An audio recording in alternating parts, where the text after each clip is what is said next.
First of all, congratulations for this wonderful research work. Sure. And Thank you.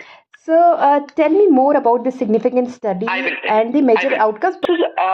Basically, doctors know very clear. Doctors have always seen that when people age or when people have diseases like diabetes, chronic diseases like diabetes, if they get cancer, the outcomes are always much worse. Okay, they do far worse. So the management is not as efficient. The time to passing away is much faster, and so on. So this is important, and given the fact that we are now India is a country where the older population is going up a lot, and we are also the diabetes capital of the world right now. That's what we are being called, as a diabetic pandemic of sorts going on. So it is important to know that our population therefore has a lot of people who are older and who are diabetic. So it was an important question for us to ask as to why this is happening. Why is it that cancer outcomes are worse when people are either older or they have diabetes? Okay? So to understand that, what we did is we were asking. So cancer is a disease in which the cancer cells move from where they start in the body to different parts of the body.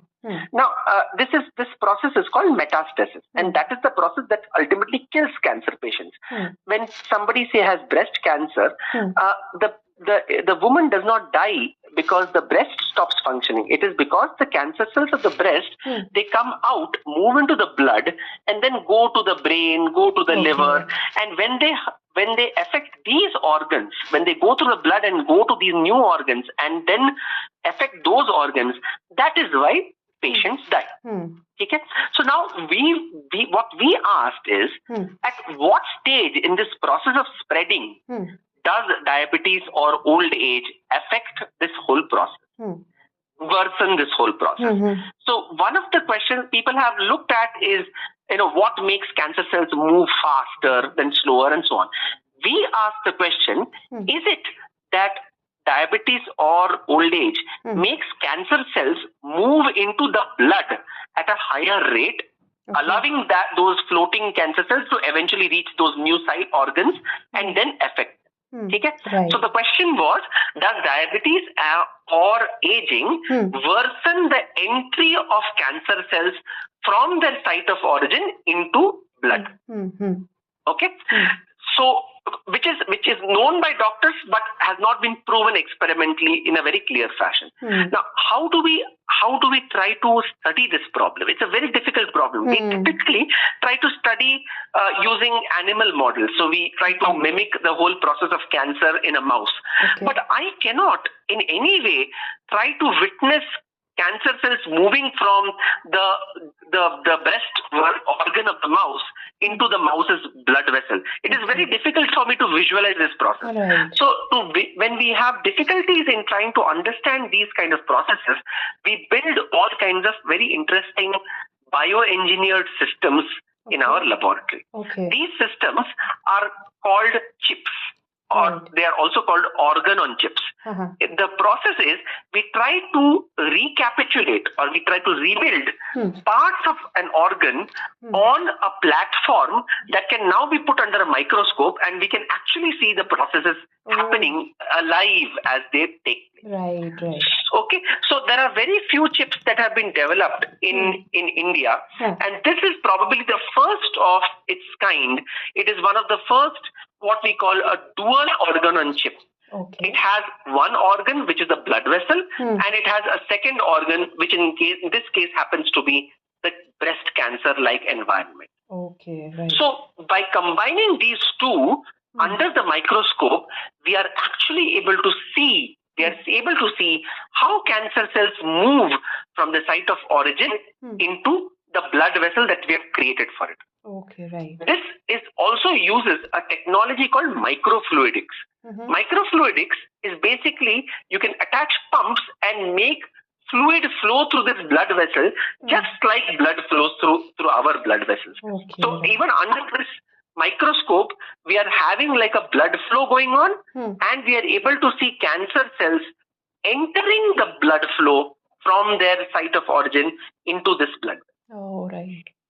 And then what we did is we added a particular chemical which is produced in our body at high levels when we have diabetes or when we grow older.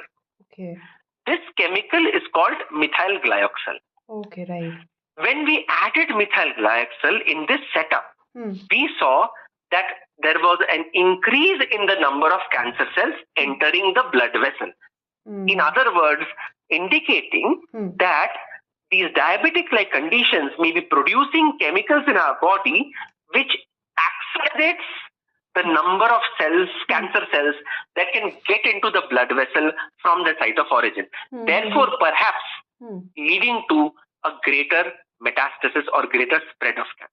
Okay, right. Okay, so we were able to prove this whole process by using this organ-on-chip technology, which is a very, very new technology that is there. Okay. So in this one second, sir, in this chip, the blood vessel you have used, so it's like similar to human body, or it's the original blood vessels you have used, or? Yes, it is very similar. So we try to rebuild the anatomy. Now, it will not be 100% like a blood vessel, obviously. It cannot be 100% like a blood vessel, but it approximates a blood vessel. It's very, very similar to the blood vessel. We have recreated the entire environment and rebuilt sort of the blood vessel. That allows us to see how the cancer cell breaks through into the blood vessel and goes downstream. Okay, and then we next asked in this process, why is this particular chemical doing it? So we found that this chemical, what it does is it modifies all the different structures that are present between the blood vessel and the cancer area. And in doing that modification, now the cancer cells are no longer have these barriers that they have to break through. Slowly, they have to break through these barriers to get into the blood vessel. But in a diabetic individual or in an individual who is older, these chemicals that are accumulating in their body, they are able to break these barriers themselves. Now the cancer cell is now easily able to move into the blood. Right. So, in other words, the bigger sort of lesson is that our body has a lot of natural barriers that prevent cancer cells from moving. And that is the reason for even, we all have small tumors within our body, but we don't get cancer because our natural body physiology or our natural body is able to create lots of barriers to prevent cancer cells from spreading. Right. But when we have diseases like diabetes, or as we grow older, we start ourselves, our own body starts producing some chemicals that weaken these barriers. Now, if we don't have cancer, it's fine. But if we have cancer, unfortunately, now these barriers are weak. And so the cancer cells are able to move faster. And that's why, as we grow old, cancers work so much more efficiently, which is why older populations get cancer much more than younger populations.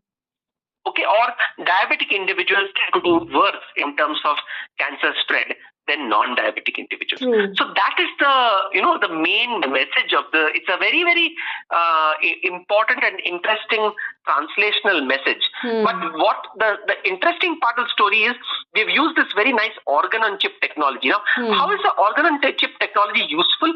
Now, think about it like this. When a patient comes to a doctor, the doctor has to try different drugs on the patient, but one by one. First, they will try the standard, chemotherapy in case of cancer. They will try chemotherapy. They only after about 6 weeks or so, they will know that the therapy doesn't work. Then you go for what is called second line and third line therapy and so on. This organ-on-chip allows us now to put, say, the patient's cells into many such chips. I can create like thousands of these chips. Okay. And now I can put the patient's cells in all of these chips. And I can put in 1,000 different drugs. For each chip, I put one drug each. So I can do drug testing, and I can actually sort of find out drugs that may prevent the cancer from getting into the blood. I can check in a diabetic-like situation versus a non-diabetic-like situation, what drug is more appropriate what drug is less appropriate. So this is called precision therapy, where we are gradually moving towards the fact that not every patient can be treated in exactly the same way. A diabetic individual may need to be treated in a different fashion than a non-diabetic individual.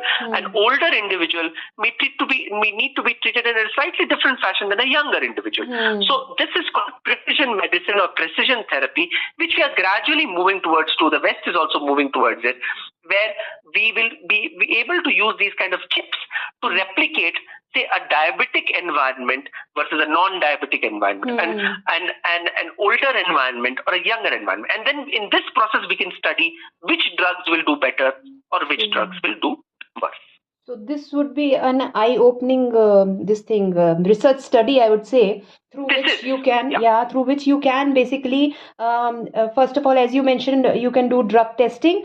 Secondly, all the complexities in your body. You can find out all the complexities. Yes. And basically this is the thing. Absolutely. And for further research work also. And so you led the project along with this, I guess the same student you have mentioned, Prosenjit Sen. No. Prosenjit and I are two people. So this kind of study, Anubha, can only be done when you have interdisciplinary. This is like an interdisciplinary study. It can only be done when there are two disciplines coming together. In this case, it was biology and engineering, mechanical engineering.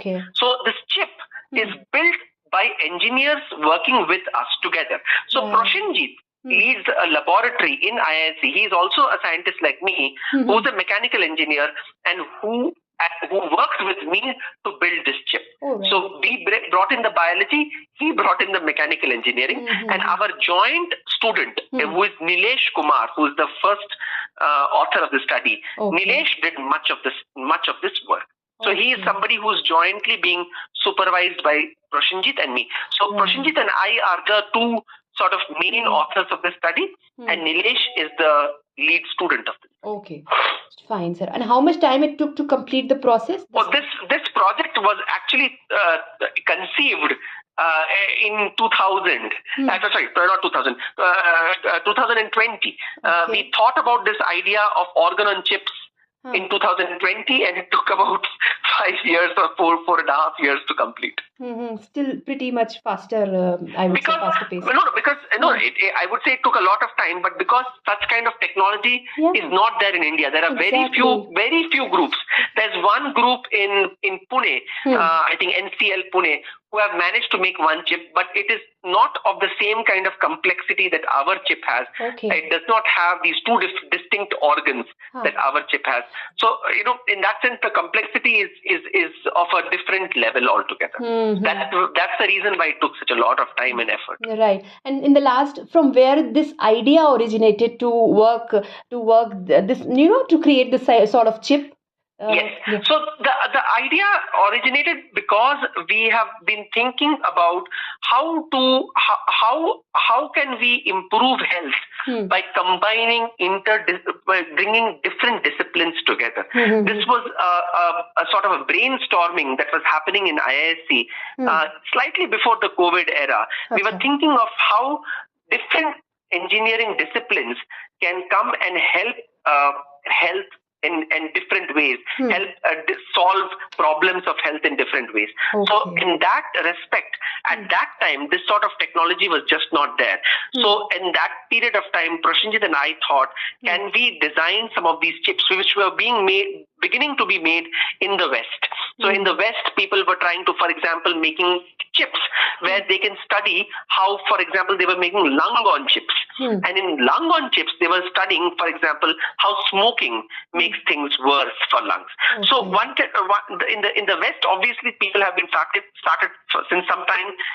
For us, it was a different question. So we asked a question that others have not asked. But in the process, we have also made one of the first of these complex chips in India.